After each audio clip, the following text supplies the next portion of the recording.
C'est bon? C'est bon, ouais. En général, ouais.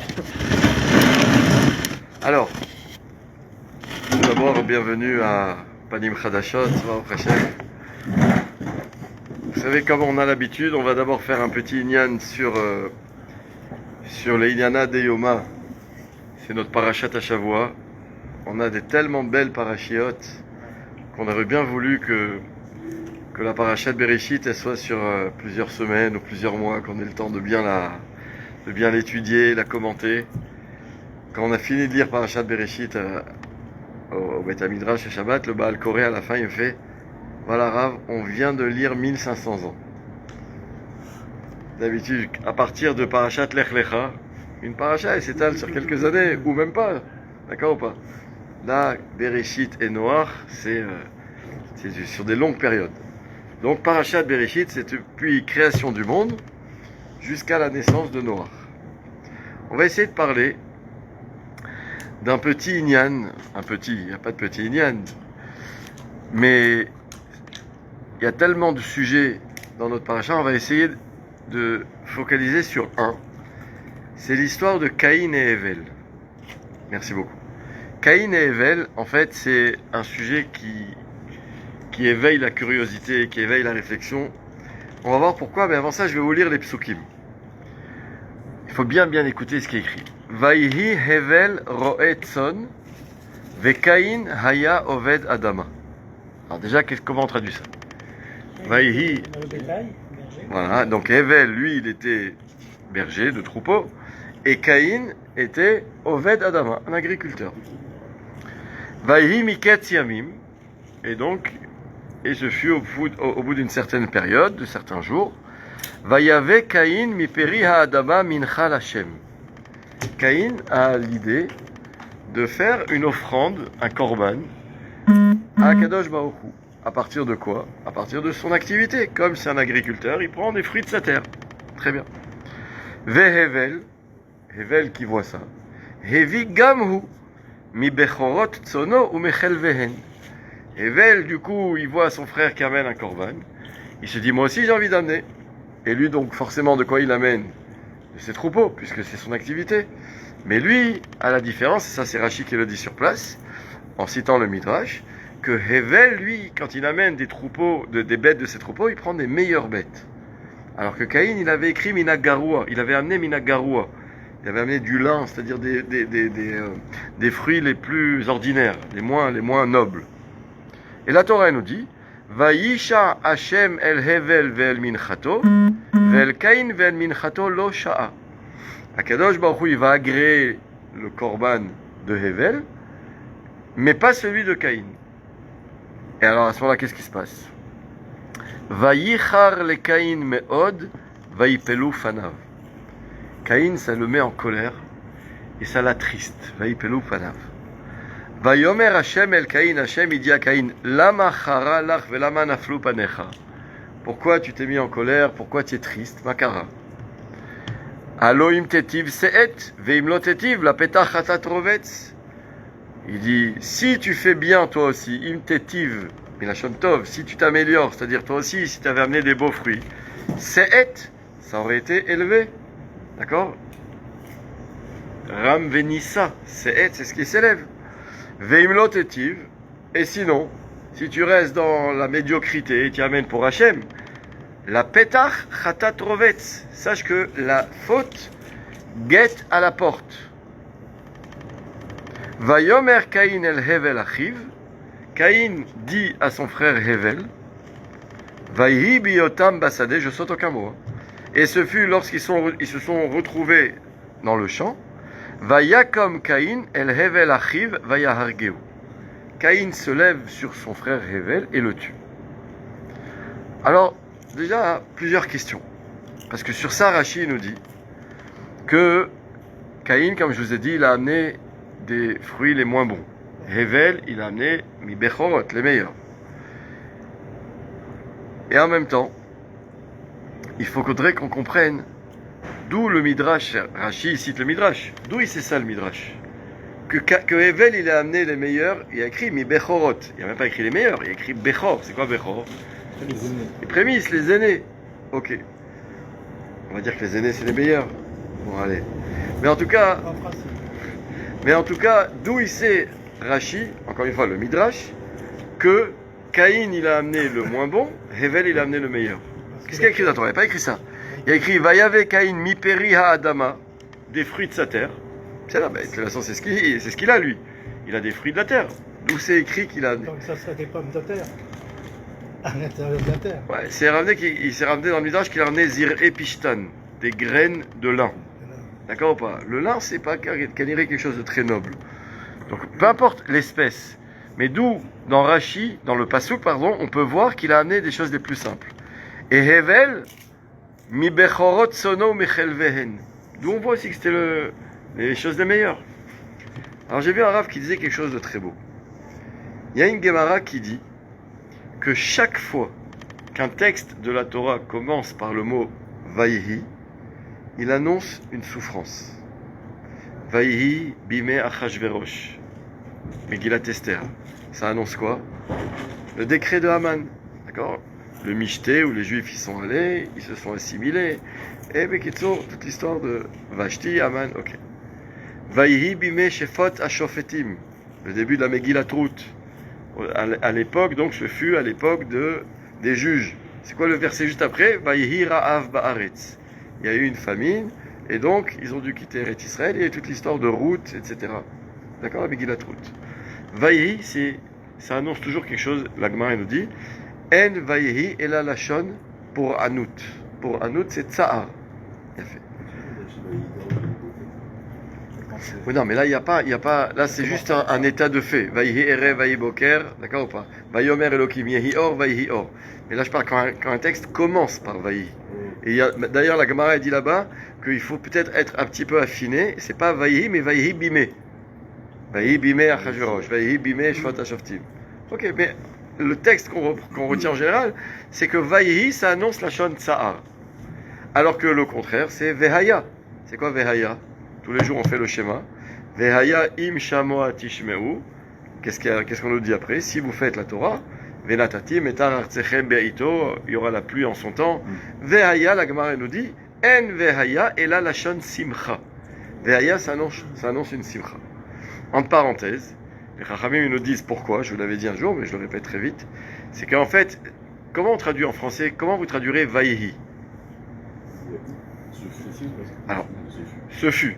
Mais le vav de vaïhi, il veut dire quoi? Ah, justement. Qu'est-ce que ça veut dire en hébreu yehi? Yehi ratson. Yehi, c'est que soit la volonté. Yehi, c'est un futur donc. Or, vaïhi, c'est quoi? C'est un passé. Comment c'est devenu un passé? Yehi, c'est futur. Comment vaïhi, c'est devenu un passé? C'est le vav conversif. En hébreu, vavaïpour. Du coup, en fait, le vavaïpour, c'est pas la conjonction, c'est pas le et. C'est-à-dire que si on veut être médaillé, qu'on veut être précis, on va pas traduire vaïhi par et ce fut. Non, parce que et, il n'y a pas de et ici. Le vav, c'est pas et. Le vav, il me sert juste à inverser le temps. Le vav, il me dit ce fut. D'accord ou pas? Vaïhi. Maintenant, prenez le mot haya. Qu'est-ce que ça veut dire en hébreu haya? Haya, c'est le passé, c'était. Et quand je mets vehaya, vehaya, ça devient un futur. Vehaya im shamoa tishmeu, et ce sera. Donc là, c'est l'inverse. C'est de nouveau le vav haïpour, le vav conversif, qui vient inverser le temps. Il a fait. Maintenant, les Chachamim ils nous disent pourquoi vaïhi c'est un tsa'ar et vehaya c'est une simcha. Parce qu'en fait, quand un yehi, c'est-à-dire un futur, j'aimerais qu'il soit déjà passé, c'est que c'est une galère.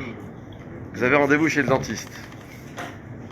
On est dimanche, vous avez rendez-vous mercredi. Toute la semaine, voilà, j'aimerais déjà être après ce rendez-vous. C'est-à-dire, j'aimerais que le futur, il soit déjà passé. Donc, c'est une galère. D'accord? Mais quand, par contre, un passé, t'aimerais qu'il se répète, c'est que c'est une simcha. Ah, c'était génial les vacances, j'attends les prochaines vacances. Donc, quand maintenant j'ai un haya, et je mets devant un vav pour en faire un futur, c'est que c'est la shon simcha.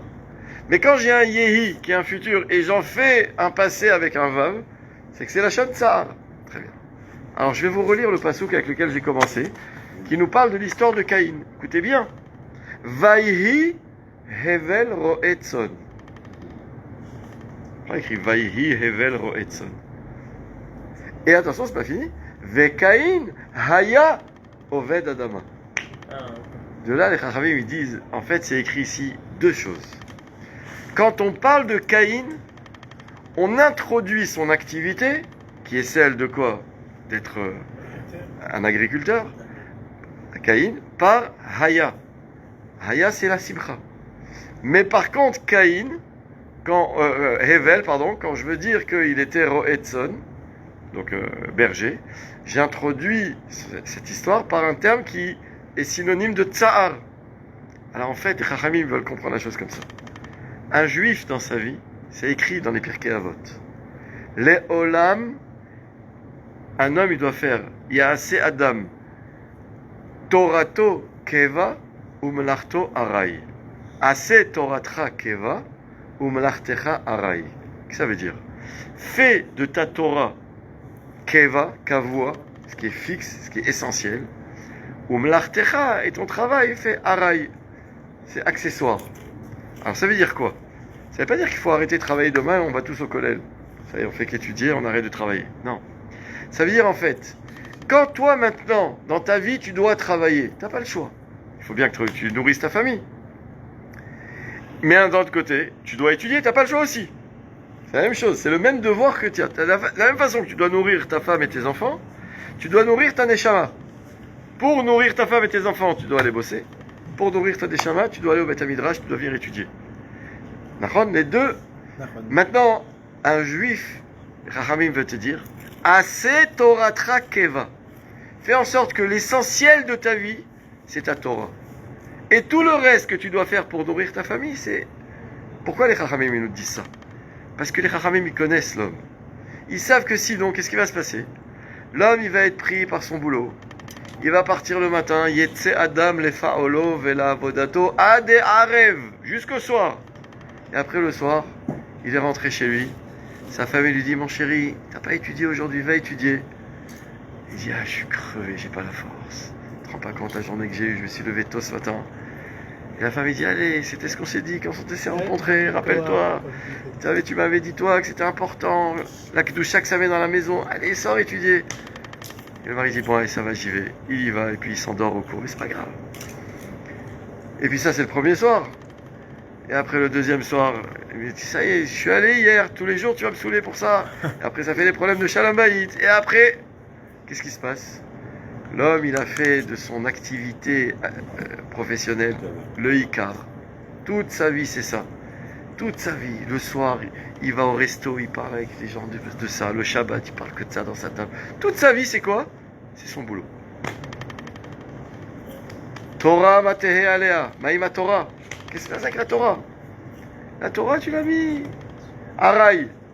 Comme la souka. Vous savez, on nous dit Tse midirat keva. D'accord ou pas? C'est-à-dire, sors de ta maison et va dans la souka. C'est quoi l'essentiel dans ta vie? C'est ta maison ou la souka? La souka, c'est 8 jours. 7 jours. Mais pendant les 7 jours où tu vis, qu'est-ce qui devient keva et qu'est-ce qui est araï? La souka, ça devient le kavua. Le soir, tu vas dormir dans la souka. Le matin, tu te lèves, tu manges dans la souka. Tu vis dans la souka. C'est ça le kavua. Ah, maintenant, tu dois aller te doucher. Tu vas aller aux toilettes. Ça, tu rentres dans la maison. Pour ça, pas de problème. Ça, c'est araï. Ça, c'est agave. Mais l'essentiel, c'est quoi? C'est là où tu dors, là où tu manges. C'est ke'en teshuvu, ke'en tadou, c'est écrit. Donc, le problème dans la vie, c'est de savoir où tu mets le keva, où tu mets le araï. La Torah, elle est venue, elle t'a dit, les chachamim, Ase toratra keva. Même si pour nourrir ta famille, tu as besoin de travailler 12 heures par jour, mais fais en sorte que ces 12 heures, ils soient moins importants que l'heure que tu as réussi à trouver dans ta journée, ou même peut-être dans ta semaine, pour étudier. Ça veut dire quoi? Ça veut dire qu'en fait, à la maison, ta femme, tes enfants, et même toi, tu ressentes que le ikar de ta vie, c'est l'heure que tu es venu ici au Beth Midrash. Ah, mais c'est rien dans mon planning, si vous voyez, c'était le lundi soir de 8h30 à 10h. Combien j'ai fait par rapport à tout le reste, toutes les heures? L'homme chané, Zéaïka. Si ça c'est l'essentiel, déjà tu le rates jamais. Déjà tu arrives à l'heure. Déjà tu le prends au sérieux. Et du coup, tout le reste, je le fais parce que j'ai pas le choix de le faire et je le fais bien. Je ne dis pas de bâcler ce que tu fais. Mais le Icar, c'est pas ça. Alors en fait, les Chachamim vont nous dire, un juif qui vit les choses comme ça, en réalité, toute la journée, qu'est-ce qu'il attend? Il attend, j'attends de sortir du boulot pour passer à la maison 2 minutes, dire bonjour à tout le monde et ressortir aller étudier. Ça j'attends. En fait, du coup, ça fait que quand maintenant tu vas au boulot, tu le fais. Mais en final, ton rêve, ce serait de pouvoir te dire, Hachem, si seulement je pouvais travailler moins et aller plus au Beth Midrash. Comme ça, un juif, il doit vivre. Je te dis pas de tout arrêter. Tu as un devoir de nourrir ta famille. Tu as un devoir d'avoir une activité, d'être un bon juif. Aussi dans le travail. Léolam Yehe Adam. Tu dois. Mais, encore une fois, comment je le vis?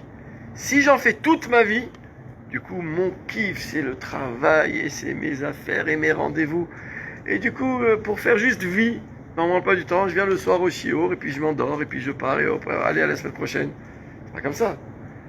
La différence, elle se teste où? Les Chachamim te disent, tout va se tester, quelle attitude tu as quand tu es au travail. Si tu es en plein kiff et en plein délire, ça veut dire que, ok, c'est ça pour toi l'essentiel.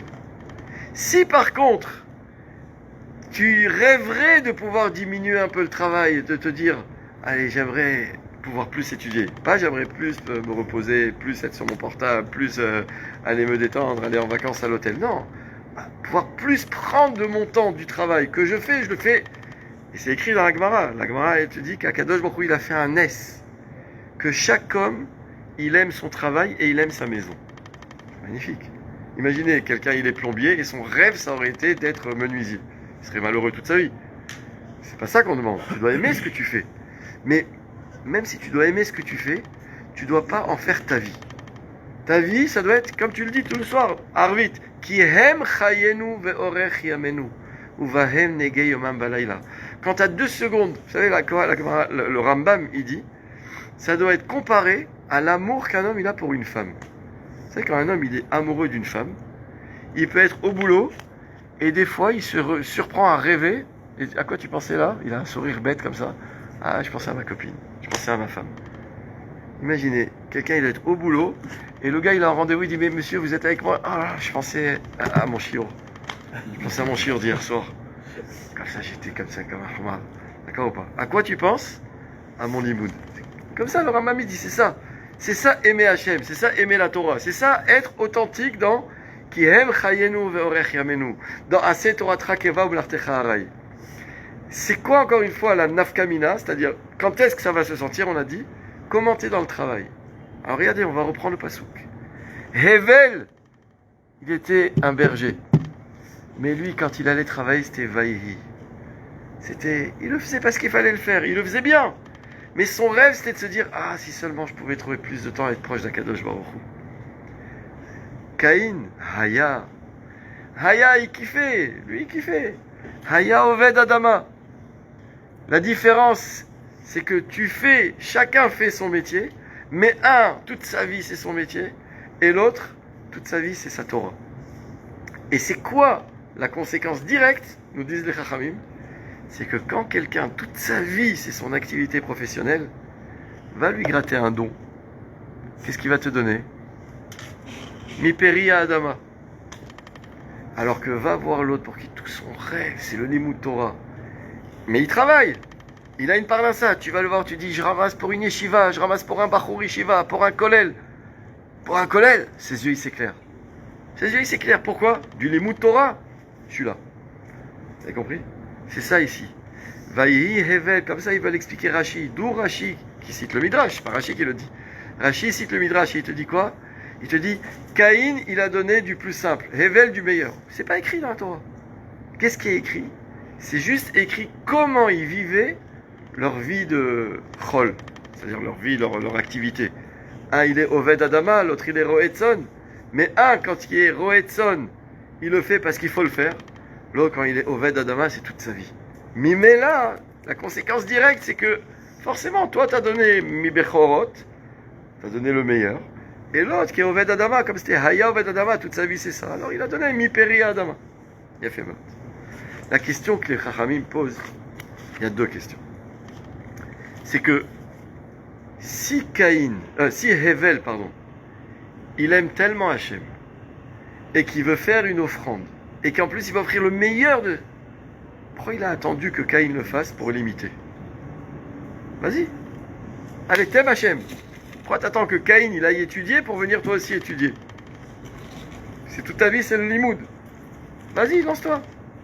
Première question. Deuxième question que posent les Chachamim, c'est que, tu sais quoi? Hachem, il va accepter le korban de Hevel et pas celui de Caïn. Parce que les Chaora, Caïn, c'est pas bien vu, c'est pas bien accepté, parce que t'as donné ce qui te restait le soir. Vous savez, les gens, ils ont une boulangerie, à la fin de la journée, ils disent, allez, venez, c'est gratuit, je vous donne mes dernières baguettes, qui sont du bois. C'est pas ça, donne les baguettes le matin, tu te dis, allez, c'est quoi, tous les matins, je donne 10 baguettes à des pauvres. Là, pas à la fin, il reste, tu vas les jeter, tu les donnes. Tu vois ce que je veux dire? Donc là aussi, ce qu'il a fait, Caïn, il a donné ce qui restait. Hachem, il a pas kiffé. Caïn, il se lève, il tue Hevel. Question directe des Chachamim. Il y a des psukim qui le disent. Je vous le lis.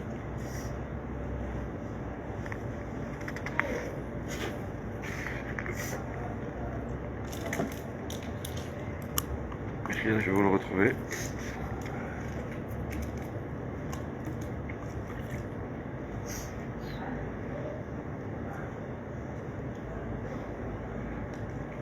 Bon, non, c'est écrit comme ça, Rabot, Raot, Tzadik. Le Tzadik, il rencontre souvent des difficultés dans la vie. Ou Mikulam Yatzilenu Hashem. Et Hashem, il vient toujours en aide. Shomer Kol Atzmotav. Achat Mehena Lo Nishbar. Ohave Hashem Sinura. Shomer Nafshot Chasidav. Miyad Reshaim Yatzilem. Vous connaissez ces psukim? Hashem, il sauve le tzaddik de la main du rachat, entre guillemets. Donc, question, Caïn, il se lève pour tuer Hevel. Caïn, sa démarche, c'est j'ai les boules, je suis jaloux, l'homme s'en est la démarche. Pourquoi Hachem, il laisse faire? Donc, deux questions. Vous êtes avec moi là ou pas? Deux questions. Écoutez bien, comment les Chachamim, ils vont nous dire. Je vais vous citer un midrash, je vais vous le lire, qui dit quelque chose d'incroyable. Parce qu'il y a une autre question que je vous ai lu le pasouk, mais j'attendais que vous sautiez en l'air, mais bon, vous avez l'air bien assis. C'est que après qu'Hachem il a accepté le korban de Hevel et pas celui de Caïn, je vous relis le pasouk, j'espère que ça va, c'est assez haut. Vayomer Hachem el Caïn. Traduisez. Et Hachem a dit à Caïn. Non, pardon, pas celui-là, Mechila. Après celui-là, non, Mechila, juste le pasouk d'après, pardon.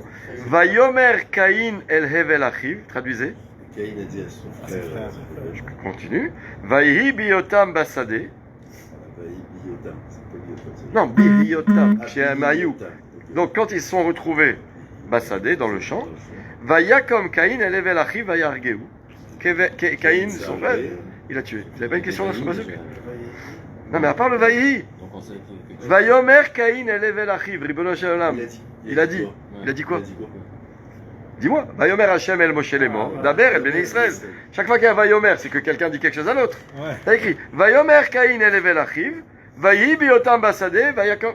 Oui, il manque un bout là. Ouais, Et j'ai rien sauté, c'est pour ça que tout à l'heure je vous ai dit je saute. Il manque une saison. Pourquoi tout à l'heure je vous ai dit je saute rien? Parce que j'attendais, je vous ai tendu une perche, allez, sautez en l'air. C'est vous qui devez sauter. D'accord? Qu'est-ce que Caïn a dit Ribono shel olam à Hevel? Il n'y a pas écrit. Vayomer Caïn el Hevel achiv. Et après, ils sont dans le champ, ils le tuent. Qu'est-ce qu'il lui a dit?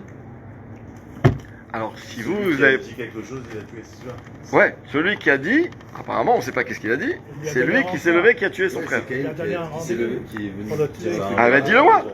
Écris-le, c'est pas écrit. Vayomer Caïn el Hevel. Il a dit quoi? Alors, il faut savoir. Peut-être tu as dit pourquoi Hachem a accepté le tien et pas le mien.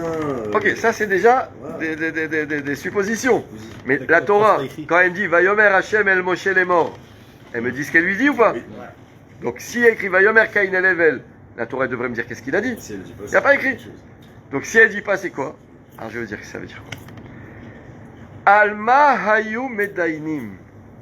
Question du Midrash. C'est quoi leur discussion? C'est quoi la discussion entre Caïn et Hevel, deux frères? Vous imaginez deux frères qui ont le monde entier. Ils ont deux parents, Adam et Chava. Ils ont deux frères, ils sont eux deux. Je fais une précision très importante. C'est qu'il y a écrit qu'avec chacun d'entre eux, est née une jumelle. D'accord ou pas? Qu'il devait épouser pour donner la suite au monde. Que sinon, comment? Tu fais 2 frères et après, comment il y aura des enfants? D'accord ou pas? Sauf que, je fais encore une autre précision, parce que ça, c'est Rashi qui, toujours en citant le Midrash, il le déduit des psukim. Avec Hevel, il n'y a eu pas une, il y a eu 2 jumelles. Donc c'est-à-dire, Caïn, il est né avec une sœur jumelle, et Hevel est né avec 2 sœurs jumelles. Et c'est Evel qui a été tué. Et c'est Hevel qui a été tué. Donc ça veut dire, en fait, ils ont eu 2 naissances, Adam et Chava, à ce stade-là. Après, il y a eu Chet, le 3e. Mais ils ont eu, pour l'instant, Caïn et Hevel qui sont nés. Et en fait, en tout, il y a 5 enfants. Triplé, jour. Il est peut-être jaloux d'avoir 2 sœurs. Alors maintenant, on va voir. Le Midrash, il ramène ce pasouk.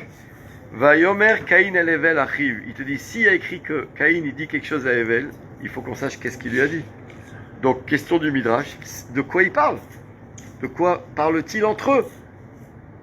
Amrou, voilà le Midrash, il va nous dire, écoutez bien, parce qu'il faut suivre. Le Midrash il va nous dire 3 déotes. Vous savez qu'il faut savoir que dans le Midrash, il y a plein de comment on dit, d'avis des fois, il y a plein d'avis des fois qui se contredisent. Mais il y a une règle, que Elou va Elou d'ivre Elokim Chaim. C'est pas comme dans la halacha. C'est pas si je joue maintenant le Shulchan Aruch, il y a écrit, t'as le droit de manger ça, l'autre il te dit t'as pas le droit, là t'es obligé de venir me dire oui ou non. Parce que c'est une halacha, je dois savoir quoi faire. Mais dans le Midrash, on va te dire, je vais vous donner 3 exemples, ici de 3 déotes, 3 approches différentes de ce pasouk, et on va nous dire les trois sont d'ivrei Elokim Chaim. D'accord? On va prendre les 3, et on va comprendre comment ça peut marcher. Écoutez bien. Amrou, ils ont dit, les 2 frères, ça doit être eux là qui se... D'accord ou pas? Qu'Hachem les protège. Amrou, ils ont dit, Bo'u venachlok et haolam. Il n'y a que nous 2. Viens, on fait un partage équitable. Qu'il n'y ait pas de dispute. D'accord? On est 2 sur la terre entière. Et il se dit, viens, on partage, qu'il n'y ait pas de problème entre toi et moi. Echad natal akarkaot. Ve'echad natal et ametaltelin. Il a pris tout l'immobilier. Toute la terre, en fait. D'accord ou pas? Toute la terre. Et l'autre, qu'est-ce qu'il a pris? Tout ce qui est métaltéline, c'est-à-dire tout ce qui se porte. Les tables, tout le reste, les fruits, tout ce qui se porte, tout, il a tout pris. D'accord? Donc il a pris le sol, et il a pris tout ce qui est au-dessus du sol. Le problème, c'est quoi? Den Amar, c'est en araméen. Il a dit... Donc déjà, qui a pris, d'après vous, le sol? Celui qui était Oved Adama, Caïn. C'est que quand il a cultivé le Attendez, sol. 2 secondes. Et Hevel, qu'est-ce qu'il a pris? Il a pris le mobilier, on va dire. Donc il a pris les bêtes, les animaux, tout ça c'est à lui. Ok. Il a tout pris. Hein? Il a tout pris. Den Ama. Maintenant il y en a un qui dit à l'autre, c'est-à-dire Caïn. Ar'a de'at Caïm alea. Didi. Il dit, je comprends pas. La terre sur laquelle tu marches, elle est à moi. On a partagé. La terre, elle est à moi. Pourquoi tu marches sur ma terre? Et lui, qu'est-ce qu'il lui répond, Evel? Veden Ama, ma de'at lavish didi. Mais les vêtements que tu portes, ils sont à moi. Den Amar, Chalot, celui qui a dit, Hevel, qui lui dit, tes vêtements, ils sont à moi. Il lui dit, allez, donne-moi, tu les enlèves, tu me les donnes. Il dit, mais quoi, je vais être sans vêtements? Il dit, mais ils sont à moi. Et l'autre, qu'est-ce qu'il lui dit, Caïn? Il dit, et toi, tu peux plus marcher, tu dois voler. Veden Amar, Perach, c'est quoi l'ifroach? Comme un oiseau, Poreach, tu dois voler. Mitor Kach, et dans cette discussion, ils étaient là et que le ton est monté, va Yakom Caïn élève l'achi va yargeu. Caïn il s'est levé, il a tué son frère. Première DA du Midrash. Vous avez compris comment tout est arrivé? Ça veut dire que le monde entier est à eux, et de toutes ces possessions illimitées qu'ils ont, ils décident, pour être en bonne entente, de partager. Le partage qu'ils font, en fait, il s'avère compliqué, parce que du coup, il éveille encore plus des disputes qui vont causer la mort d'un des 2, Caïn qui tue Hevel. Pourquoi il écrit Vayomer Caïn el Hevel? Il aurait dû avoir Vayomru Echad el Hasheni, d'accord ou pas? Vayomer Caïn el Hevel, parce qu'en final, c'est Caïn qui s'est levé qui a tué Hevel. Donc ça veut dire, en fait, quelque part, on a l'impression ici de comprendre dans ce Midrash que Hevel, il se défend à chaque fois. Hevel, lui, il te dit, mais moi, tout va bien. On a Baruch Hashem, le monde entier pour nous deux, qu'est-ce que tu veux? Caïn dit, non, il faut qu'on partage. Ok, prends, moi je prends, voilà, j'ai mes bêtes, je prends les animaux, le truc. Il dit, ok, moi je prends toute la terre, mais tu dois voler. Il dit, t'es marrant, comment je fais? Il dit, alors toi aussi, les habits sont à moi, dans ce cas-là, enlève-les. Caïn, ça lui plaît pas, il le tue. Mais Kélou, le problème ici, c'est Caïn. Et Hevel, il est là à riposter, à se défendre. Donc, Vayomer Caïn el Hevel, et juste après, Vayib Yotam Se, Vayakom Caïn, etc. Okay. Deuxième déa dans le Midrash. Rabbi Yoshua de Sichnin Beshem Rabbi Levi Amar, Shnehem natlu et akarkaot, ou Shnehem natlu et ametaltelin. Ils ont fait plus intelligent. Ils se sont dit, non, viens, tous les sols, toute la terre, on la partage en deux. Et tous les métaltélines, on les partage en deux.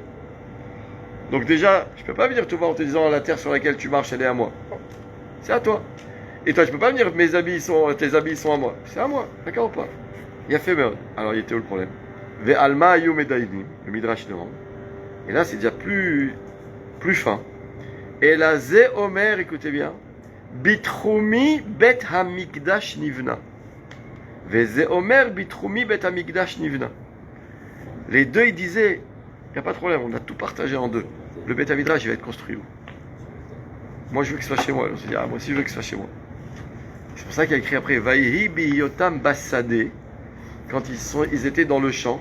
Or, il y a un passage qui nous raconte, dans la Gemara et le cite, au moment de la destruction du Beth Amikdash, que quand on parle des Bavel, babyloniens, qui ont entièrement détruit Yerushalayim, il y a écrit Tzion Sade Techaresh. Tzion, Jérusalem, a été labouré comme un champ. C'est-à-dire, on compare Yerushalayim, le Beth Amikdash, à un Sadé. D'accord ou pas? Donc en fait, il veut nous dire, le Midrash, Vaihi biyotam basade. Ils discutaient sur le partage, tout se passait bien. Quand ils sont arrivés à parler du champ, c'est-à-dire du Beth Amikdash, là, le ton, il est monté, Vayakom Caïn, et il a tué Hevel. D'accord? Donc, deuxième déa du Midrash. Troisième déa du Midrash. Amar Rabbi Huna, Teoma Yetera Nolda im Hevel. Alors, on a dit qu'il y a eu une jumelle supplémentaire qui est née avec Hevel. Caïn, il en a eu une. Hevel, il y en avait deux. Ze Omer, Ani Notla, Shani Bechor. Caïn, il dit, elle me revient, celle-là. Parce que c'est moi le premier et c'est moi l'aîné. Donc, ok, elle est née avec toi, mais c'est moi l'aîné, j'ai le droit à Pishnaim. Une part double. Veze Omer, Ani Notla Shenol Daimi. Il dit, ouais, mais elle est née avec moi, celle-là, elle m'appartient, celle-là. On est nés les trois ensemble. Mitorkach, Vayakom Caïn, Elevel Achi, Vayargeu. Alors venez, on va essayer un petit peu de synthétiser. On a trois déotes dans le Midrash. C'est quoi Vayomer Caïn, Elevel Achi? On a demandé, qu'est-ce qu'il dit? Il n'y a pas écrit dans la Torah. C'est qu'il y avait qu'à dire une discussion. Trois avis. Le premier avis du Midrash, il dit, ah ben non, il parlait du partage. Il faut bien qu'on s'entende, on est deux sur toute la terre. Il dit, toi tu prends tous les karkaot, moi tous les métaltélines, et ça a vite dégénéré, parce que du coup, toi tu es sur mon karka, toi tu es vêtu de mes métaltélines, Caïn il tue Hevel. Première déa. Deuxième déa, c'était, non, ils ont bien partagé les karkaot en deux, les métaltélines en deux. Le problème c'est quand Vaïb Yotam Bassadé, il commence à parler du Beth Amikdash, ça a commencé à être tendu, Caïn il se lève, il tue Hevel. Troisième déa du Midrash, on parle de quoi? On parle de la théoma, de la jumelle en plus, que chacun la voulait, et donc, Caïn il se lève, et chacun il avait une ta'ana. Caïn il dit, moi je suis Bechor, un Bechor il a toujours une double part, donc elle me revient. Et Hevel il dit, mais elle est née avec moi, Matarotse. Vayakom Caïn, Elevel Achi, Vayargeu. Comment on peut comprendre ce Midrash? Et qu'est-ce qu'il veut nous apprendre, ce Midrash? Surtout, qu'on n'a pas répondu à une question. Là, on a répondu à c'est quoi Vayomer Caïn. On a bien répondu, on a donné même trois réponses. Trois déotes du Midrash. Mais on n'a pas posé deux autres questions. C'est que, pourquoi pourquoi Hevel, lui qui était apparemment Haya Oved Adam, Vaihi Hevel Roetson, c'est-à-dire lui, il aimait la proximité avec Hachem. Pourquoi c'est pas lui qui a amené un korban en premier? Deuxième question. Pourquoi quand Hevel décide de tuer Caïn décide de tuer Hevel, pardon, pourquoi Hachem il l'a pas protégé? Baruch ata Adonai Eloheinu melech haolam shakol nהיה b'dvaro. Alors écoutez bien, ce qui est rapporté, c'est Nifla Beyoter, parce que les Chachamim, et c'est comme je dis chaque année, surtout dans le Sefer Bereshit, l'expression des Chachamim, c'est En Bet Midrash Lelo Chidush.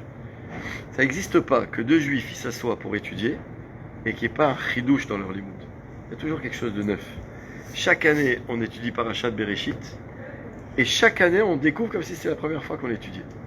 Je vous dis, je fais une parenthèse, moi je me souviens, j'ai eu la chance quand j'étais à la Yeshiva, on étudiait Masechet Baba Mitzia. Premier daf, Shnaim Ochazin Batalit, si vous avez déjà étudié, deux personnes qui tiennent un vêtement, qui se disputent, ils l'ont trouvé, Zéomer Kulacheli, Zéomer Kula. Et à cette période-là, où on étudiait ça, j'ai eu la chance que mon Rav, c'était le Mashgiach Alishva, Rav Volkin, Zatzal, il me dit un jour, si tu veux, je vais voir Rav Shach demain, il me dit, est-ce que tu veux venir avec moi? Je dis, ah, Alvaï, c'est un srout. Donc j'étais allé avec lui voir Rav Shach. Et je me souviens, j'arrive chez Rav Shach, je rentre dans sa pièce comme ça, il avait plus de 100 ans déjà à ce moment-là. Il était assis, il voyait très très très mal, donc il avait plein de néons comme ça qui étaient bas. C'est-à-dire, il avait sa Gemara là, les néons ils étaient là, pour lui éclairer comme ça, et lui il était comme ça, il disait. Et en fait, on est rentré, il y avait des gosses qui jouaient autour avec les voitures, les trucs. On dirait que rien n'existait. On s'est assis, on est rentré, on nous a fait rentrer, on nous a assis. On nous a dit, il faut juste attendre que Rav Shach, on le dérange jamais dans son limoud. Dès qu'il remarquera que vous êtes là, il vous parlera. Une demi-heure. Pendant une demi-heure, il y avait le monde n'existait pas. Et nous avec. D'accord ou pas? Rien. Il y avait du bruit, des gosses, du monde qui parlait, des odeurs de cuisine, des trucs, une vie entière. Et lui, il était là, il bougeait pas. Et donc, du coup, pendant une demi-heure, on est là à attendre, on attend que le ravi. Et là, à un moment, je regarde et je vois qu'il est en train d'étudier le même Daf Gemara que nous, on étudiait à la Yeshiva. Moi, j'avais 17 ans, c'était ma première année à la Yeshiva. C'était la première fois que je faisais cette Gemara. Je me dis, je t'appare chez moi. Imaginez à 100 ans, quelqu'un comme Rav Shach, qui a écrit des livres et des livres sur le chasse, et sur cette Gemara, il peut réétudier ce Daf, et il l'étudie avec concentration, comme si c'était la première fois qu'il étudiait. Imagine, je te dis, toi, de lire un Picsou que tu as déjà lu, qui est dans tes toilettes depuis je sais pas combien d'années, et je te dis relire. Ah, c'est ça, je le connais par cœur celui-là. Les Avdil. Non, on va pas comparer Kodesh Lechol. Mais ça vous montre que dans la Torah, il n'y a pas Aruka Me'eretz Mida Orchava Miniyam. C'est écrit dans les textes. La Torah, elle est plus large que la mer. Ça veut dire, tu prends un texte, tu le découvres une nouvelle fois, et c'est, voilà, Parashat Bereshit. On a l'impression qu'on la connaît, et on se plonge et on voit des questions qu'on ne s'est jamais posées, des midrashim qu'on n'a jamais lus, des pirushim qu'on n'avait jamais imaginés. Oh Hachem. Écoutez bien ce qui est écrit. Les Chachamim ils veulent nous dire que les hommes de cette trempe, d'accord ou pas? Je parle de... Pas de train. Pas de train, bravo. D'accord ou pas? Les hommes de cette grandeur de la Bria qu'Akadosh Baruch Hu a créé, que ce soit Adam Arishon, qui s'appelle Yetzir Kapav, c'est-à-dire créer le produit des mains d'Hachem, Adam Arishon. Et même Caïn et Hevel, qui sont le produit d'une union entre un homme et une femme, Adam et Chava. Il faut bien comprendre qu'on parle de géants. De géants pas juste dans la taille, c'est parce que c'était aussi vrai, mais pas que ça. De géants spirituellement parlant. Donc quand là on a l'air de lire des midrashim qui nous font de Caïn et Hevel, de personnes qui sont des businessmen. Allez, la jumelle elle est pour moi, hein, combien tu veux, et tes fringues ils sont à moi. Attends, on n'est pas au sentier là. On parle de Caïn et Hevel qui sont des Kedoshim mamash. Ça veut dire qu'en fait, il faut bien qu'on... Et même quand je vous ai dit tout à l'heure que Hevel, Caïn était Oved Adama et qu'il aimait ça, encore une fois, c'est tout avec beaucoup de finesse, il faut le dire. Chas v'shalom, à notre niveau, de venir parler de ces géants comme si on en faisait des hommes comme vous et moi. Paro. Mais il faut savoir la chose suivante. En final, ce qu'on veut dire, c'est qu'à leur époque, en leur temps, où ils sont loin des milliers d'années-lumière de ce que nous sommes aujourd'hui, le vrai intérêt dans la vie, c'était, comme l'a dit David Ameller bien plus tard, Va'ani kirvat Elokim litov. Moi, la seule chose que j'aime, qui est bon pour moi, c'est la proximité avec Hachem. En finale, Caïn et Hevel aussi, leur grandeur, ils savent que c'est d'ailleurs à ça qu'ils la doivent, mais en finale, tout leur centre d'intérêt, c'est Hachem, Hachem, Hachem. Il n'y a que ça. Il n'y a que ça.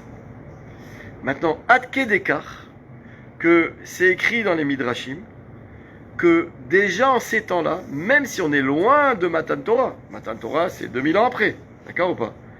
Eh bien, Bechol Zot, on va nous dire que il faisait la Torah. Il faisait la Torah.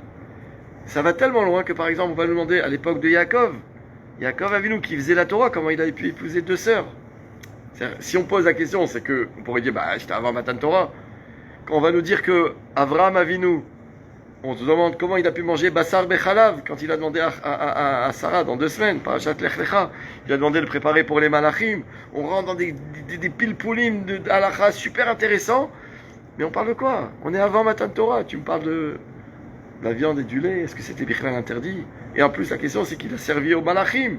Donc, les Malachim Bichlal, de quoi tu parles des Malachim? Est-ce que... La réponse elle est que volontairement, les Chachamim, ils nous disent, si tu veux un petit peu ressentir qui sont Caïn, Hevel, Adam Arishon, Avraham, Yitzhak, Yaakov, même Noach, on arrive tout de suite. Eh bien, il faut savoir que tu dois considérer que c'était des hommes qui faisaient Torah ou mitzvot, qui étudiaient, qui connaissaient la Torah. Et à ce niveau-là, les Chachamim vont nous dire, c'est comme ça, et voilà, on en a une preuve, on va comprendre pourquoi Caïn et Hevel, qui sont les 2 premiers hommes nés d'un couple humain, d'accord ou pas? Eux qui connaissent la Torah, ils savaient Hevel 2 choses. Dans la Torah, c'est écrit à 2 reprises, dans les Luchot, dans les 10 commandements, un homme, il a le devoir d'honorer ses parents. Comment c'est écrit? Kabed et avicha ve et imecha. Rabbi Akiva, la Gemara nous dit, il a voulu expliquer chaque mot. Pourquoi il n'y a pas écrit Kabed avicha ve imecha? C'est quoi le et? Kabed et avicha ve et imecha. En français, ça ne se traduit pas. Honore ton père et ta mère. Avicha égale ton père. Donc le mot et, il est comme blanc. Ou pas? Donc la Gemara demande, c'est pas moi qui demande. La Gemara demande, qu'est-ce que ça veut dire et? Les rabot maï. Ça vient inclure quoi? Rabbi Akiva, il a dit, il y a 2 fois et. Un, il vient inclure les rabot et achicha hagadol. Ça vient inclure ton grand frère. C'est-à-dire que de la même façon que tu as un commandement positif de donner du respect et de l'honneur à ton père et à ta mère, tu as un commandement positif de respecter ton grand frère. Ça veut dire quoi, respecter ton grand frère? Si tu sais que ton grand frère est plus âgé que toi et c'est sa place, tu ne t'assois pas à sa place. Si ton grand frère il dit quelque chose, et no soter et devarav, tu ne le contredis pas. D'accord? C'est une mitzvah. Et on déduit aussi qu'on a une mitzvah d'honorer ses beaux-parents, au même titre que ses parents. Ça, c'est déjà des fois beaucoup plus compliqué. Parce que certains. D'accord ou pas? Attention, c'est filmé. Pas de gaffe. D'accord ou pas? Ça veut dire que oui, il y a une mitzvah. Il y a fait meurtre. Et on apprend aussi qu'Amoran, les rabot est un talmidei chachamim. On a un devoir d'honorer les talmidei chachamim. En tout cas, première chose, c'est qu'on a le devoir du respect du grand frère. 1. Deuxièmement, dans la Torah, c'est écrit quand on est sorti d'Égypte, enfin depuis avant, à la sortie d'Égypte, ça a changé. C'est qu'en fait, à qui on donne tous les honneurs et toute la gdoula? Au Bechor. C'est le Bechor qui fait la avoda dans le Beth Amikdash. Après, ça a été transformé et c'est passé chez le Shevet, Lévi, les Kohanim et les Lévim. Mais pourquoi il y a eu toute l'histoire de la baston entre Yaakov et Esav, le droit d'aînesse? C'était pas que pour avoir l'héritage de Yitzhak. C'était parce que Yaakov, pourquoi il s'est battu et que Rivka lui a dit va la prendre même de façon malhonnête. Parce que qui va demain être dans le Beth Amikdash? Le Bechor. Tu veux que ce soit Esav dans le Beth Amikdash? Prends la Bechora. Hevel, Caïn, Hevel, il a étudié. Hevel, il vient d'être créé par Akadosh Baruch Hu. Il contient en lui toutes les Neshamot. Hevel, il sait que s'il y en a un qui doit faire un korban à Hachem, c'est son grand frère d'abord parce qu'il lui doit du respect. Et deuxièmement, parce que c'est le grand frère qui fait le Bechor, c'est lui qui fait la voda dans le Beth Amikdash. Donc un korban, ça lui revient. À Makara, Il n'a pas fait son travail. Le problème, c'est que Hevel, il est là. Il dit à Caïn, nous, allez, vas-y, à toi l'honneur. Caïn, il fait un korban. Et Hevel, il dit, Habibi, c'est pas comme ça. Tu peux pas, tu donnes un kadosh Baruch Hu. Même si moi, j'ai un devoir de respecter mon grand frère, le respect d'Hachem l'emporte sur tout. Où c'est écrit ça dans la Torah? Pas sur le frère, c'est écrit avec Hachem. C'est écrit Ish imo ve'aviv tiraou ve'et shabetotai tishmoru, parashat Kedoshim dans Vaïkra. C'est-à-dire, un homme, il a le devoir de craindre ses parents. Et juste après, dans le même verset, c'est écrit et de respecter le Shabbat. Rachi sur place, toujours lui, qui cite le Midrash et la Gemara, qui te demande mais quel rapport entre les deux? Je dis, le rapport, il est énorme. C'est que, imagine maintenant quelqu'un, ses parents lui disent je t'interdis de faire Shabbat. Moi, j'ai un devoir de respecter mes parents. Alors, qu'est-ce que je fais? Je suis partagé. Je dois respecter mes parents. Et je dois aussi respecter Hachem.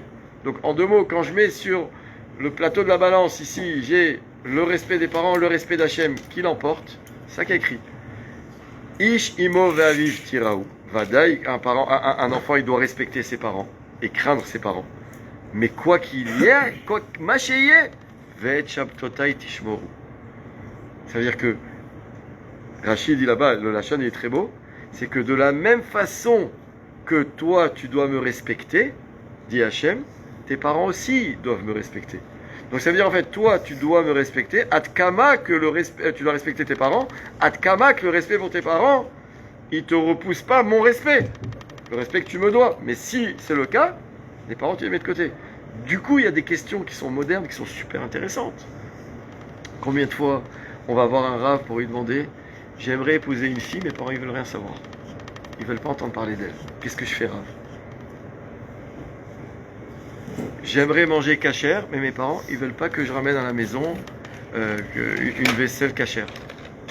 Je connais des histoires de gens à Paris, de garçons qui voulaient aller à la yeshiva. Je veux aller à la yeshiva, mes parents ils veulent pas. Tant que j'ai pas eu mon bac. Moi j'avais un ami à l'école, je me souviendrai toujours. C'était un ilouï, c'est toujours d'ailleurs un génie. Quand je dis un quotient intellectuel, je sais pas combien, un génie. Et sa passion, c'était le limoud Torah. Et le rave de l'école, il s'était battu pour qu'il aille à la yeshiva. Et lui, il rêvait d'y aller, ses parents, ils voulaient rien savoir. Il pleurait avec des larmes. Avec ses parents. Laissez-moi aller à la yeshiva. Rien. Tant que tu n'as pas ton bac, tu ne parles pas de la yeshiva. Et je me rappelais toujours. Donc, comme il ne pouvait pas aller à la yeshiva, du coup, il a dû faire son bac. Mais lui, en fait, qu'est-ce qu'il faisait? Il est venu me voir un jour. Moi, j'étais un bon élève. Et moi, j'étais un bon élève studieux, même en chol, quoi. D'accord? Je voulais avoir mon bac. Et donc, il m'a dit, regarde, fais-moi plaisir. Moi, il s'était mis d'accord avec la direction de l'école qui avait validé le truc. Il rentrait dans aucun cours de chol, sans que ses parents le sachent. Mais il était à l'école. Il allait toute l'après-midi au Beth Midrash. Il étudiait. Il a sorti des livres et tout. D'accord ou pas? Et, je me rappelle toujours, une semaine avant, au mois de juin, là, avant les examens du bac, nous on allait des fois le dimanche étudier à la bibliothèque, etc. Il m'appelle, il me dit, je peux venir demain avec toi à la bibliothèque? Je dis, toi à la bibliothèque? Toi t'es au Beth Midrash. Il dit, ouais, mais il y a le bac la semaine prochaine. Je dis, toi le bac, t'as rien fait. Il me dit, Dieu est grand.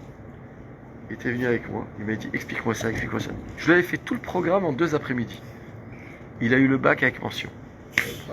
Et toujours il disait, j'ai pas eu le bac avec mention parce que je suis intelligent. J'ai eu le bac avec mention parce que j'ai fait Kiboud Avaim. Mes parents ils voulaient pas que j'aille à la yeshiva, ils voulaient que j'ai mon bac. Tu veux que j'ai mon bac? J'ai mon bac. Si c'est ça ton problème, voilà, tu l'as eu le bac. D'accord ou pas? Des questions. Donc il y a des questions modernes qui se posent après. Caïn et Hevel, ils sont là. Caïn, il sait une chose. Moi, Hevel, il sait une chose. Moi, je dois faire les choses comme il faut. Donc, à qui ça revient de faire un korban? À Caïn. D'abord parce qu'il est Bechor, et en plus c'est mon grand frère. Le problème c'est que quoi? Dès que Hevel il est là et il voit Caïn qui fait un korban à 2 balles, il dit à Caïn, Habibi, je te dois du respect, mais avant tout je dois du respect à Hachem. Donc si tu fais pas comme il faut, je vais le faire moi. Tu choisis? Et il le fait. Et quand il le fait, puis il voit qu'Hachem il accepte son korban. Là, qu'est-ce qui se passe? Il est en colère, il est jaloux, il va le tuer. Alors on a en déproie, Hachem il n'a pas protégé. Et là je veux dire la dernière idée, et après on va passer un peu à la halakha. Écoutez bien ce qui est écrit comme ça dans le Rabbeinu Bechaye, et c'est répété par le Harizal. D'accord ou pas? Mais pas du tout sur notre paracha, dans Parashat Shemot. Je vais vous rappeler un événement qui est arrivé dans Parashat Shemot. Parashat Shemot, on est bien après, là on est au début de Bereshit. Parashat Shemot, c'est le début de Sefer Shemot. Il y a quoi là-bas? La Torah nous raconte que les Béné Israël sont devenus esclaves en Égypte. Toute la génération d'avant elle est morte, y compris Yosef. Il y a un nouveau roi, des décrets, l'esclavage. D'accord? Ok. La naissance de Moshe Rabbeinu. Moshe Rabbeinu qui se retrouve donc dans la maison de Pharaon. Moshe Rabbeinu qui va tuer l'Égyptien, du coup il doit se sauver. Il se retrouve dans la maison de Yitro. Et là, quel âge il a Moshe Rabbeinu?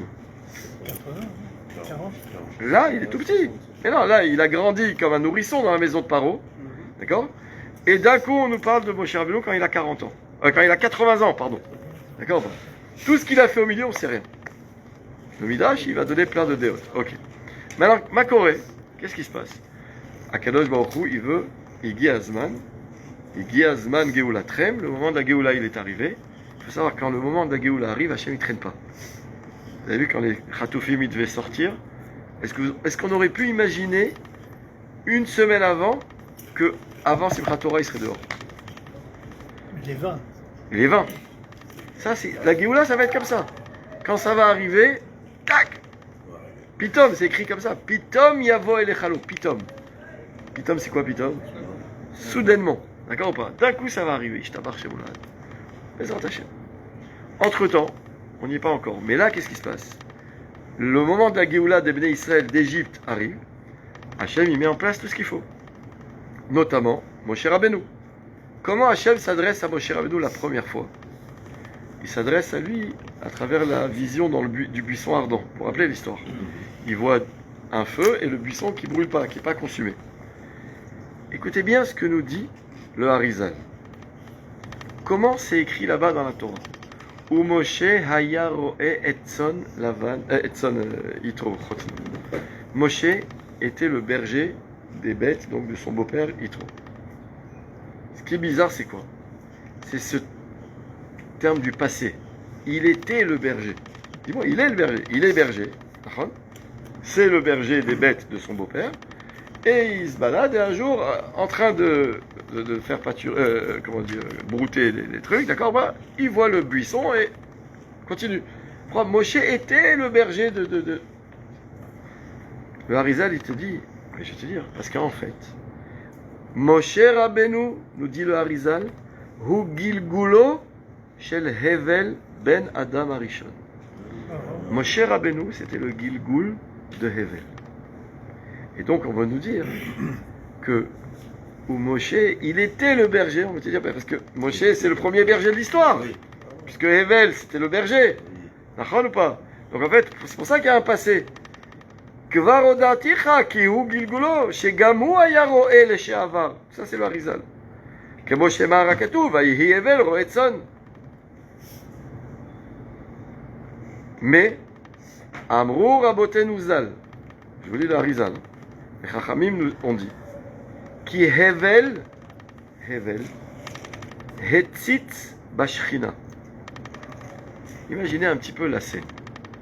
Caïn, il a fait un korban, et Hevel, ça le met hors de lui que Caïn fasse un tel korban. Il dit à Hevel, c'est pas comme ça qu'on fait, il faut faire un beau korban, il fait le korban, et d'un coup il voit un feu qui descend du ciel, et son korban il est accepté. Qu'est-ce qu'il faut faire à ce moment-là pour Hevel? Qu'est-ce qu'on fait quand il y a un feu du ciel qui descend? Première chose, c'est écrit, on ne regarde pas. La Kedusha, c'est dangereux. Or, le Harizal, il nous dit, et je vous redis ce que dit le Rabbeinu Bechaye, que shehikriv Hevel korban, hetzitz bashchina, yoter mina saga. Il a regardé plus qu'il avait le droit. Ve'alken nitrayev mita. Et c'est pour ça qu'il a été condamné à mort. Ça veut dire en fait la raison pour laquelle Hachem, on a demandé tout à l'heure, d'habitude tu sauves le misken, le tzaddik, tu viens de me dire c'est un tzaddik. Il dit oui, et là il a fait quelque chose qu'il n'avait pas le droit de faire. Il a regardé de ses yeux la shrina, il est chayav mita. Et c'est pour ça, nous dit le Rabbeinu Bechaye, que quand Moshe Rabbeinu il marche un jour quand il est le berger des troupeaux de Yitro, il marche et là d'un coup qu'est-ce qu'il voit? Il voit quelque chose de bizarre, il voit un feu. Qu'est-ce qu'elle nous dit la Torah tout de suite? Vayaster Moshe Panav. Moshe Rabbeinu il se couvre les yeux. Pourquoi? C'est écrit Ki yare mehabit el Elokim, parce qu'il avait peur de regarder. D'où il savait qu'il ne fallait pas regarder? Il nous dit l'Arizal Ki hibit kvar, parce qu'un jour il a regardé et ça lui a coûté cher. Et donc je reviens au Arizal. Il nous dit comme ça Velachen itrayev mita ulesibazo harago Caïn. C'est pour ça qu'Hachem il a laissé faire Caïn. Deim loken, parce que s'il n'y avait pas cette raison, Aya Kadosh Baruch Hu Meshamro, Hachem il l'aurait protégé. La question, et c'est ça Rabbeinu Bechaye ne nous le dit pas, c'est le Arizal il nous dit. Il nous dit, mais pourquoi Béhémet? Comment Hevel, qui était tellement Kadosh, il a pu faire cette faute? Écoutez bien, et maintenant on va tout comprendre. Vesibat avon zehu, la raison de cette faute de Hevel, qui l'a poussé à regarder ce qu'il n'avait pas le droit de voir, c'est parce qu'il y a écrit dans le pasouk avant, Vatere haisha kitov haetz lema'achal vechita avahu laenaim. Chava, elle a vu l'arbre, le fruit. D'accord ou pas? Et alors? Vehi chat'a. Qu'est-ce que cette vue, elle a fait chez Chava?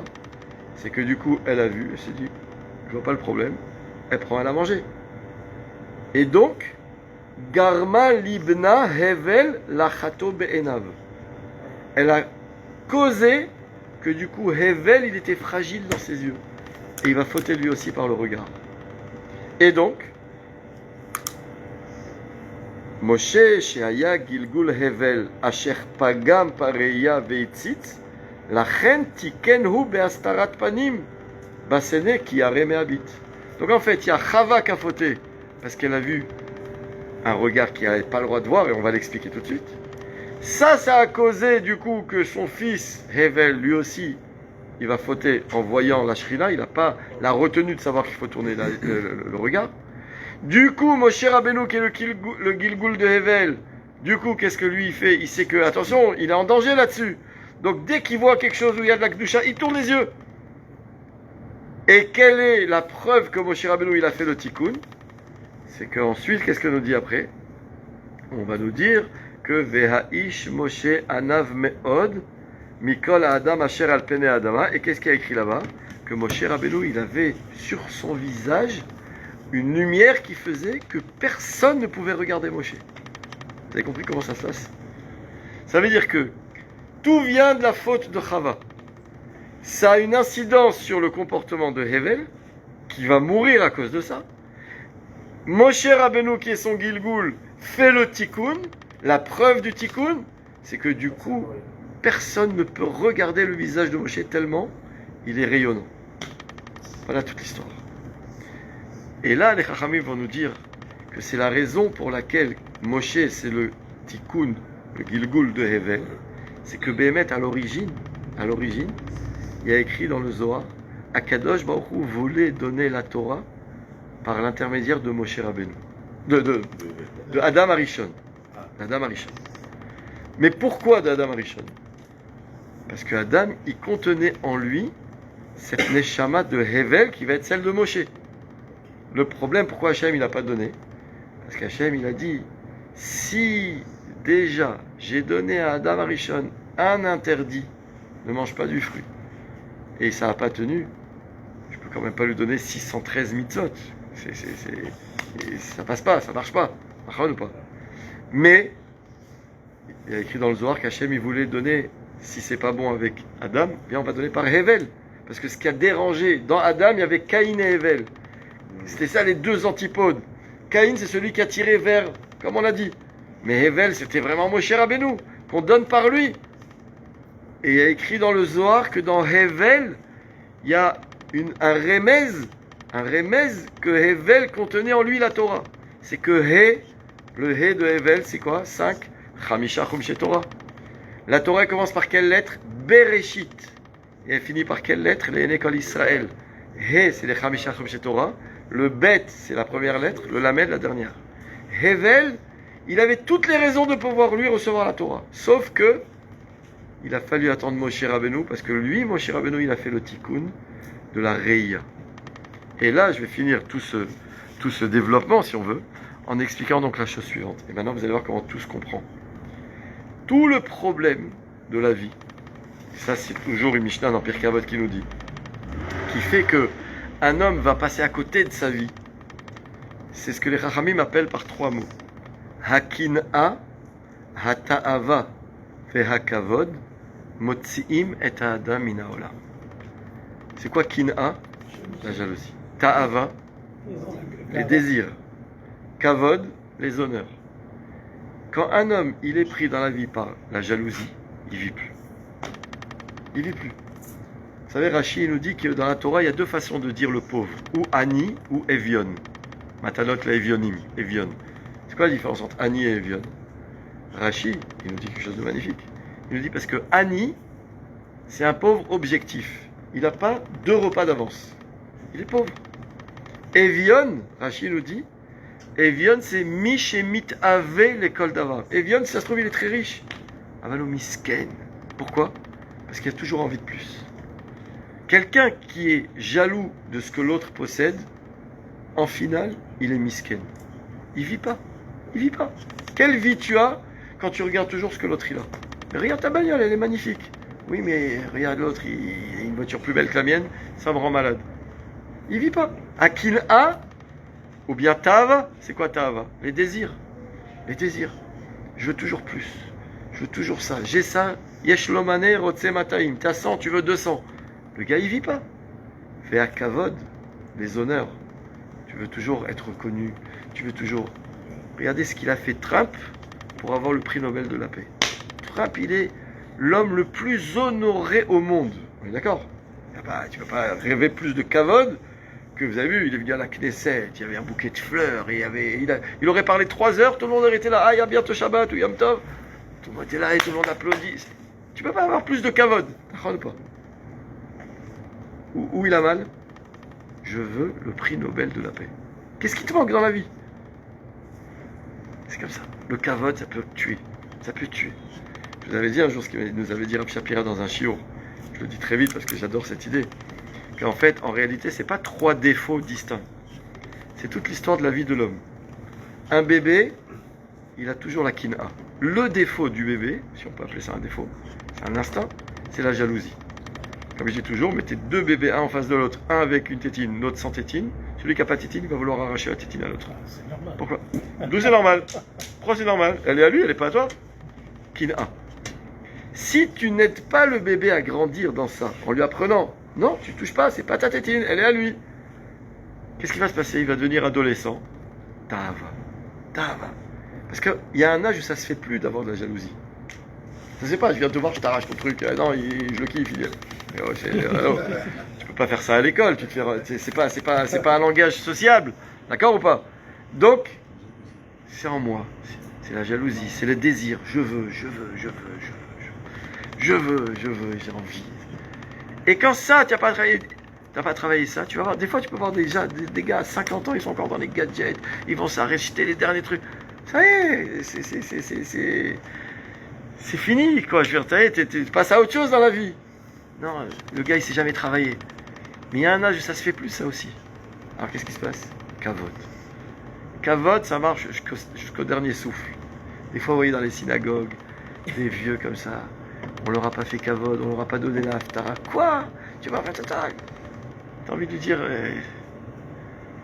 c'est la seule chose qui reste où on peut encore exprimer nos défauts d'âme, d'accord, pas profond. Kin'a, tava et kavod. On nous dit, Zemotzi et adam ina olam. Eh bien, les Chachamim vont nous dire la chose suivante. Hachem, il crée Adam et Chava. Il dit à Adam, tu peux manger de tout sauf de ça. Et Sadat Tova. C'est pas compliqué, les Chava. Qu'est-ce qu'il fait Adam Arishon? Il va prendre de ça. Ça veut dire quoi? C'est-à-dire qu'Adam Arishon, le moteur de la faute, ça a été à Kin'a, à Ta'ava, Ve'a Kavod. Pourquoi la Kin'a? Pourquoi la Kin'a? Parce qu'il a voulu quelque chose qu'il n'a pas. Pourquoi la Ta'ava? Parce que c'est écrit dans la paracha, Vatere ha'isha kitova etz lemachal vechi ta'ava hu la'enaim. En plus, il crevait les yeux, le Etzadat. Il était... Quand imaginez, tous les arbres, ils étaient en noir et blanc, et celui-là, il était en couleur. Imagine, tu passes comme ça dans le Gan Eden, c'est celui-là qui te rend ouf. D'accord ou pas? C'est ça. Tava. Et pourquoi Kavod? Parce que qu'est-ce que le Nachash il dit? Vous savez pourquoi il veut pas, Hachem, que vous en mangiez? Parce que si vous allez en manger, Vitem kelokim yod etov vara, vous serez comme lui. Donc en fait, en finale, quand j'en mange, qu'est-ce que je veux? Comme lui. Je vais être comme lui, du Kavod. La faute, elle vient de Kin'at Tava et Kavod. Je vous pose une question. Est-ce qu'il existe dans la vie du juif un domaine dans lequel je puisse exprimer ma Kin'a, ma Tava et mon Kavod sans que ça me pourrisse la vie? La Torah. D'où vous le savez? C'est écrit dans les Chachamim quelque chose de très beau. Kin'at sofrim tarbe chochma. Imaginez, vous venez à la synagogue et vous voyez un gars, dès qu'il ouvre la bouche, il connaît toute la Torah. Et vous êtes jaloux. Est-ce que je peux venir vous dire, allô, c'est pas bien la Kin'a, c'est pas bien d'être jaloux? Non. Là, vas-y, sois jaloux, pas de problème. Pourquoi? Kin'at sofrim tarbe chochma. Plus tu es jaloux de la Torah, plus tu vas en avoir. Il y a un domaine où tu peux être jaloux, Kin'at sofrim, c'est la Torah. Qu'est-ce qu'il y a écrit en parlant de la Torah dans les textes, dans Mishlei? Hanechemadim, non, Teilim, Hanechemadim mizahav ou mipazrav umtukim medevash venofet soufim. Tu te rends compte comment on parle de la Torah, des livrets Torah? La Torah, elle est kiffante. Elle est encore plus belle, plus brillante que l'or. C'est-à-dire, en finale, la Torah, c'est aussi, tu devrais arriver à un stade où tu rends la Torah l'objet de tes désirs. Et là, et de la Ta'ava.